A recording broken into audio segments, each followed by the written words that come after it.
سندھ میں تمام تعلیمی ادارے بند کرنے کا فیصلہ کیا گیا ہے۔ تعلیمی اداروں کو بند کرنے کی وجہ کیا ہے؟ طلبہ کیوں ایس او پیز پر عمل درآمد نہیں کر رہے؟ یہ جانتے ہیں بول نیوز کے نمائندے راؤفنان سے۔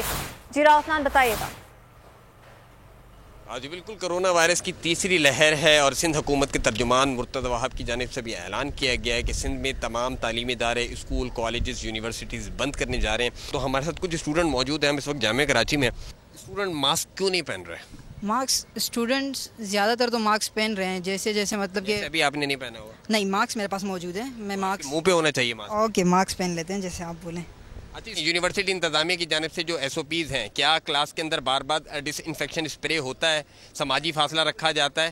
نہیں، بالکل بھی نہ کوئی اسپرے ہوتا ہے، نہ کوئی سماجی فاصلہ ہوتا ہے۔ سب کچھ ایس او پیز کو نظر انداز کرتے ہیں، کیونکہ سب کے ذہن میں فی الحال تو یہی بھرا ہوا ہے کہ حکومت کے اپنے جلسے جلوسوں میں ماسک کسی چیز ایس او پیز کا خیال نہیں رکھا جائے گا، تو تعلیمی اداروں کو اپنے ذاتی مفاد کے لیے کیوں استعمال کریں؟ واضح ایچ ای سی کی جانب سے احکامات جاری کیے گئے تھے کہ تمام تعلیمی اداروں میں سماجی فاصلہ برقرار رکھا جائے گا، ماسک کا استعمال ہوگا، لیکن ان تمام جو ایس او پیز کو جو ہے وہ نظر انداز کیا جاتا ہے۔ بہت شکریہ راؤفنان آپ کا۔